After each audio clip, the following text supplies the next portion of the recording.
offensive line. He's going to step up, and he throws on the run to the end zone, and it is caught. You know what they say, looks can be deceiving. And even if someone appears to be on a Hall of Fame trajectory, that doesn't mean that they're always gonna get in.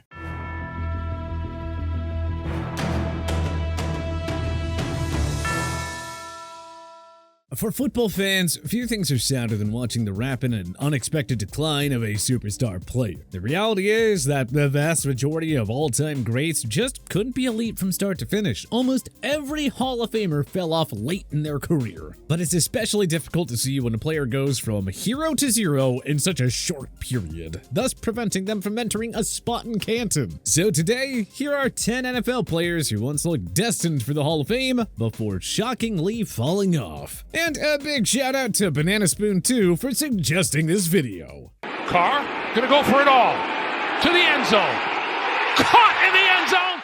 Albert Haynesworth. Haynesworth was one of football's top defensive linemen during his tenure with the Tennessee Titans, which spanned from 2002 to 2008. The 6'6", 335-pound Haynesworth earned Pro Bowl and first-team All-Pro nods in 2007 and 2008, helping the Titans to postseason appearances in both years. In 2009 free agency, Washington signed Haynesworth to a massive 7-year deal worth $100 million. Haynesworth even turned down more money from the Tampa Bay Buccaneers, which was a strong indicator that he was very motivated to come to DC. But Haynesworth's career fell off the tracks in a heartbeat. He showed up to Washington out of shape, voiced his displeasure over the team's defensive schemes, and often displayed no effort on the field. The hot-headed Haynesworth just couldn't get out of his own way. In 2011, he was traded to the New England Patriots. But even Bill Belichick couldn't save Haynesworth, who was cut mid-season after butting heads with an assistant coach. Haynesworth was picked up by the Bucs, but found no success there either. He was out of the NFL for good after the age of 30. Man, you can only wonder what would have happened if he had just stayed with Tennessee, the one team that managed to get the most out of him.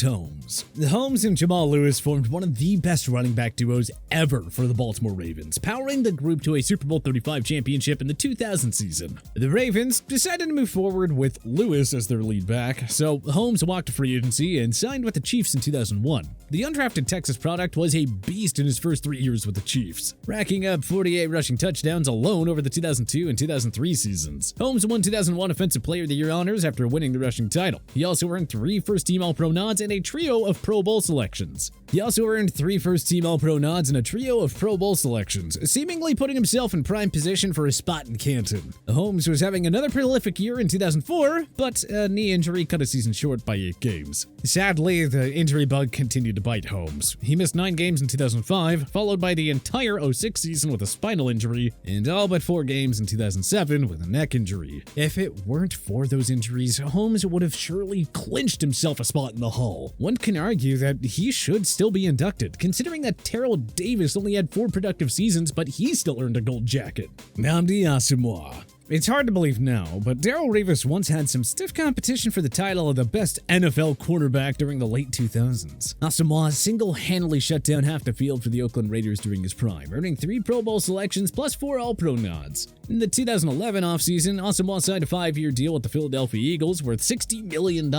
He was just one of several marquee signings the team made that year, which prompted backup QB Vince Young to proclaim them the Dream Team. But Asomugha just wasn't a fit in the Eagles' defensive scheme. For whatever reason, he simply couldn't adjust to their system. Philly ended up cutting him after just 2 seasons, and a 1-year stop in San Francisco did nothing to revive his career. From being arguably the NFL's best cornerback to out of the league within 3 years. What an absolutely stunning downfall for a player who once looked like a lock for Canton. Dez Bryant. The Dallas Cowboys drafted Bryant in the first round at number 24 overall in 2010. Bryant joined an offensive machine led by Tony Romo, Jason Witten, DeMarco Murray, and fellow wideout Miles Austin. But in short time, Dez would emerge as the new number 1 threat in Dallas. The 6'2", 220-pound wideout racked up 50 touchdown receptions over a 4-year span from 2011 to 2014, including a league-leading 16 in in 2014. The Cowboys released a 3-time Pro Bowler and a cap-saving move in 2018. He left Dallas with 7,459 receiving yards and a franchise record 73 receiving touchdowns. Unfortunately, he was unable to add much more to his Hall of Fame resume. Bryant took his time choosing a team in 2018 before joining the New Orleans Saints late in the year. Unfortunately, he suffered a torn Achilles in practice before ever playing it down for New Orleans, abruptly ending his season. Bryant went unsigned in 2019 and finally returned in 2020 after signing with the Ravens. But Bryant was a shell of his former self, tallying just 6 receptions for 47 yards in 6 games. It would be his last year in the NFL. Hindsight is 2020, but what if Bryant didn't take forever to choose a team in 2018? What if he signed with the club right away, avoided injury, and put together a couple more 1,000-yard seasons? Then we would be talking about a surefire Hall of Famer. Bryce Pulphus. Pop didn't get as much attention as Jim Kelly, Bruce Smith, Andre Reed, and Thurman Thomas during his run with the Buffalo Bills. But the superstar linebacker was a game-changer in Orchard Park, and he was on the trail to Canton before leaving for Duval County. Pop earned 4 straight Pro Bowl nods from 1994 to 97, and won Defensive Player of the Year honors in 1995 after leading the NFL with 17.5 sacks. In 1998, the Jaguars signed Pop to a $22 million contract in free agency, but Pop was unable to replicate his success in Jacksonville, totaling just 7.5 sacks in 2 years before being released. Pop spent one more season with the Minnesota Vikings in 2000 before retiring from football altogether. It just makes you wonder what could have been if he had just stayed in Buffalo, where Pop was among football's premier defensive players. Dana Stubblefield. Like Pop in Buffalo, Stubblefield was overshadowed by the other major stars on his team, in this case, the San Francisco 49ers. But the scrappy defensive tackle was a machine for the 49ers in the final stretch run of their 90s dynasty, helping them to a Super Bowl 29 championship in the 1994 season. Stubblefield won Defensive Rookie of the Year honors in 93 and Defensive Player of the Year honors in 97. After recording a career-high 15 sacks in 97, the 3-time All-Pro signed with Washington in free agency. But Stubblefield was barely a factor in DC, logging just 7 total sacks in 3 years there. The 3-time Pro Bowler returned to San Fran for 2 more years, 2001 and 2002, but it was well past his prime by then. A 1-year stop with the Raiders in 2003 didn't really amount to much either, leaving him just short of a spot in the Hall of Fame. Aldon Smith. Aldon and the other Smith, fellow pass rushing specialist Justin Smith, were big-time playmakers on the San Francisco 49ers' star-studded defense during the short and sweet Jim Harbaugh era. As a rookie in 2011, Smith racked up 14 sacks, 4 pass defenses, and 2 forced fumbles, helping San Fran to an NFC title game appearance. As a sophomore, Smith had a whopping 19.5 sacks and 3 forced fumbles. The 49ers reached Super Bowl 47 and narrowly lost a heartbreaker to the Ravens. Though he missed 5 games in 2013, Smith tallied 8.5 sacks and helped the 49ers reach a 3rd straight NFC Championship game. Having accomplished so much at the age of 24, Smith sure looked destined for the Hall of Fame. But in 2015, the 49ers released Smith following a DUI arrest. He eventually signed with the Raiders, but tallied just 3.5 sacks in 9 games. Off-the-field arrests and more troubles led to suspensions that kept him out of football for the next 4 years. The Dallas Cowboys gave Smith another chance and signed him to a contract in 2020. He looked pretty solid with 5 sacks in 16 games, but never ended up playing in the NFL again. What can we say other than it's a true shame that Smith couldn't keep it together, and that he let his own legal issues prevent what could have been an all-time great career.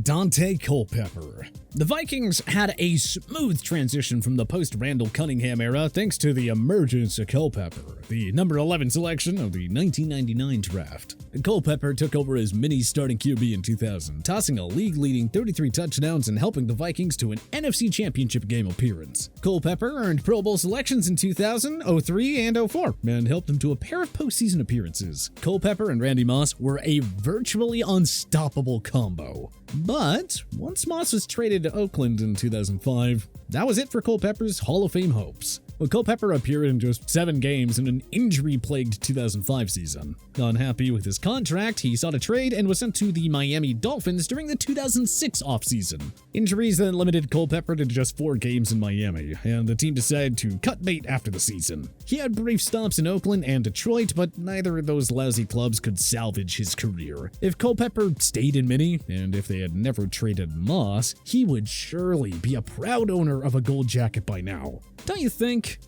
Wes Welker. If only Welker had joined the Patriots sooner, or if only he finished his career there. The Patriots acquired Welker from the Miami Dolphins in a trade during the 2007 offseason. After joining New England, the dynamic special teams weapon quickly grew into a 5-star slot receiver. With the Patriots, he racked up 5 100-catch, 1,000-yard seasons in Foxborough. Welker was instrumental in the Patriots' perfect 16-0 regular season in 2007. He helped them to Super Bowl 42 and 46 appearances, both losses to the New York Giants. After failing to agree on a new contract with the Pats, Welker joined Peyton Manning and the Denver Broncos on a 2-year deal in free agency. Those Broncos smashed the 07 Patriots record for points scored in a season and reached the Super Bowl, but they were crushed by the Seattle Seahawks. One problem for Welker: Denver was loaded with weapons, including Demaryius Thomas, Julius Thomas, and Eric Decker, meaning that Welker couldn't put up those Pro Bowl-like stats. And then he was suspended 2 games in 2014 for violating the league's PEDs policy. Welker had a forgettable final year in Mile High City and spent one last season with the St. Louis Rams in 2015. He had just 102 receiving yards in 8 games and called it quits soon after.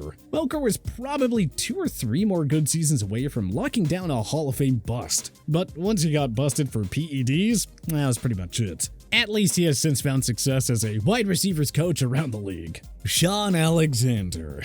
The superstar running back was so close to cementing his case as a Hall of Famer. From 2001 to 05, Alexander was arguably the best running back in football. He racked up 5 straight seasons of over 1,100 rushing yards. That, of course, included his 2005 MVP-winning season, in which Alexander tallied 27 rushing touchdowns and 28 total scores, a record that was broken by LaDainian Tomlinson a year later. Alexander and Matt Hasselbeck turned the Seattle Seahawks into an NFC juggernaut and guided them to a Super Bowl 40 appearance, where they fell to the Pittsburgh Steelers. Sadly, Alexander's 2005 season was also his last elite one. Despite missing 6 games in 2006, Alexander still tallied 896 rushing yards and 7 rushing touchdowns. Unfortunately, injuries continued to plague him in 2007, and Alexander had just 716 rushing yards in 13 games. The Seahawks wound up moving on from Alexander, who signed with Washington in 2008. He suited up in just 4 games and had a mere 24 rushing yards on 11 carries. Like Priest Holmes, we would happily make the case that Alexander should still be in the Hall of Fame anyway.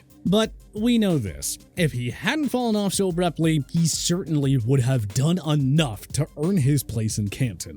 But which other NFL players look destined for the Hall of Fame before shockingly falling off? Let us know in the comment section below. If you like this video and learned a thing or two, clicking the like button helps out a ton, and hey, we appreciate it. If this is your first time coming around to TPS though, subscribing is a great idea, because we put out videos like this every single day. But as always, thanks for watching, and we'll see you guys next time.